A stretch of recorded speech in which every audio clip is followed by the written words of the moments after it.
Video చూసే ముందు వీడియోకి ఒక లైక్ కొట్టి ఓం నమఃశివాయ అని కామెంట్ చేయండి. సోమవారం ఇలా చేస్తే కష్టాలన్నీ తీరడంతో పాటు మీ సంపద పెరుగుతుంది.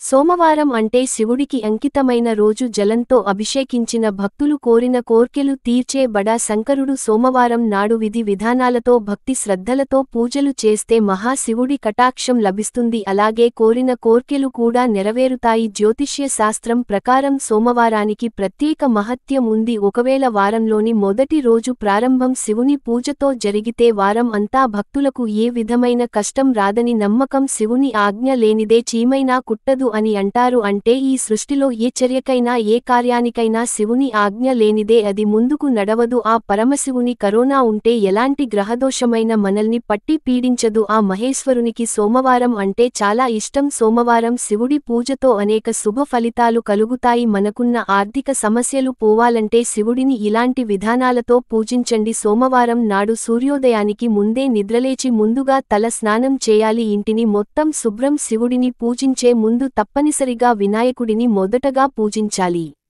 ఆ తరువాత పార్వతీ పరమేశ్వరుల పటానికి గంధం రాసి బొట్టు పెట్టి పూలు సమర్పించుకోవాలి. తరువాత దీపారాధన చేయాలి. పూజ చేసే సమయంలో శివలింగంపై గంగాజలం సమర్పించాలి.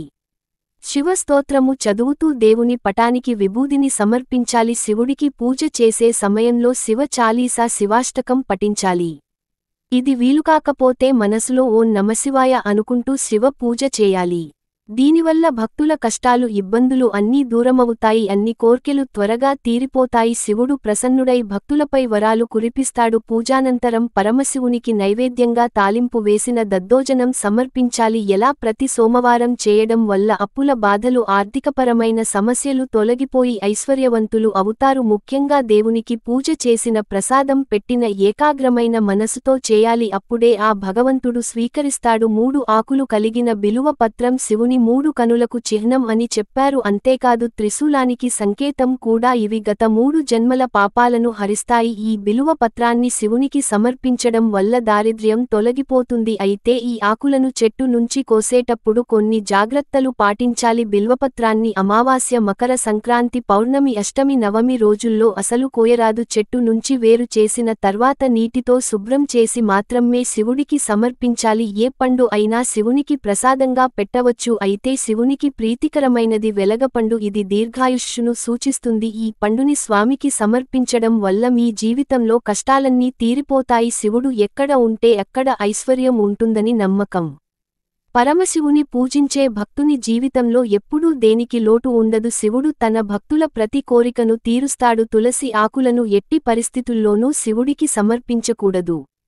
ఇంట్లో శివలింగం పెట్టుకుంటే పైనుంచి జలధార ఖచ్చితంగా ఉండాలి. అంటే లింగం పై నీటి కుండ ఖచ్చితంగా ఉండాలి. జలధార లేకుండా శివలింగం పెట్టుకుంటే ఇంట్లో ప్రతికూల శక్తిని ఆకర్షిస్తుంది. శివుడు అభిషేక ప్రియుడని ప్రత్యేకంగా చెప్పనవసరం లేదు. అందుకే జలంతో వైనా సరే పంచాక్షరి మంత్రాన్ని జపిస్తూ లింగాన్ని అభిషేకిస్తే ఆ బోలా శంకరుడు మనం కోరిన కోర్కెలు తప్పకుండా తీరుస్తాడు. శంకు పుష్పాలు, తామర పువ్వులతో శివుడిని పూజించడం వల్ల పాపాలు తొలగిపోతాయి. పారిజాత పుష్పాలను శివుడికి సమర్పించడం వల్ల సంపద పెరుగుతుంది. కొందరు కష్టపడి పనిచేసిన ఫలితం ఉండటం లేదని అంటుంటారు. అలాంటి వారు సోమవారం శివుడికి పప్పు దినుసులను సమర్పించడం ద్వారా వారి కష్టానికి ఫలితం లభిస్తుంది. అలాగే సమస్యలు తొలగిపోతాయి. అదృష్టం కలసి వస్తుంది. శత్రువుల వల్ల ఇబ్బందులు ఎదుర్కొంటూ ఉంటే శివలింగానికి ఆవాల నూనె రాయాలి. ఇలా చేస్తే శత్రువుల బాధలు తీరిపోతాయి. శివునికి పాలు, పెరుగు, నెయ్యి, తినే పంచదార అనే పంచామృతాలతో అభిషేకం చేస్తే శివుని అనుగ్రహం ఎల్లప్పుడూ మీ కుటుంబంపై ఉంటుంది. వీటిని సమపాళ్లలో కలిపి శివుడికి సమర్పిస్తారు. మీకు అప్పుల బాధలు ఎక్కువగా ఉంటే సోమవారం శివలింగానికి ఎర్ర కందిపప్పు సమర్పించాలి.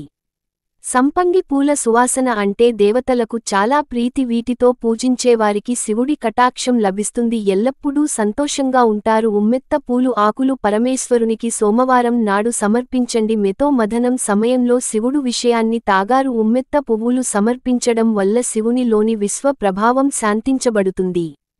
ఆర్థిక సమస్యలు పరిష్కరించడానికి ఈ పువ్వుతో ఆ పరమశివుడికి సమర్పించండి. ఉమ్మెత్త పూలతో చేసిన మాల శివుడికి అర్పించడం వల్ల కోరుకున్న కోరికలు నెరవేరుతాయి. మామిడి పండుల రసంతో శివుడికి అభిషేకం చేస్తే ధన ధాన్యాలకు ఎటువంటి లోటు ఉండదు. ఇలా చేస్తే దోషాలు పోయి సకల సంపదలు సిద్ధిస్తాయి. తెలుగు రంగు పూలు శివుడు ప్రత్యేకంగా ఇష్టపడతాడు. ఉమ్మెత్త పూలు మాత్రమే కాదు, వీటితో పూజ చేసిన శివుని అనుగ్రహం పొందుతారు. పరమశివునికి అత్యంత భక్తి శ్రద్ధలతో మల్లెపూలు సమర్పించి పూజిస్తే మనసులోని కోరికలు నెరవేరుతాయి. ఈ పూలు శివునికి చాలా ఇష్టమైనవి. ఇంట్లో సంపద ఐశ్వర్యం పెరగాలంటే మల్లెపూలతో పూజ చేస్తే మంచిది. మల్లెపూలు జిల్లేడు పూలు శివునికి ఇష్టమైన మరొక పువ్వు. ఈ పుష్పాలతో పూజించడం వల్ల ఆయురారోగ్యాలు లభిస్తాయి. ఈ వీడియో మీకు నచ్చితే ఓం నమఃశివాయ అని కామెంట్ చేయండి. ఇలాంటి మరిన్ని వీడియోస్ కోసం లైక్ చేసి మోటివేషన్ ఫ్యాక్ట్స్ ఛానల్ని సబ్స్క్రైబ్ చేసుకోండి.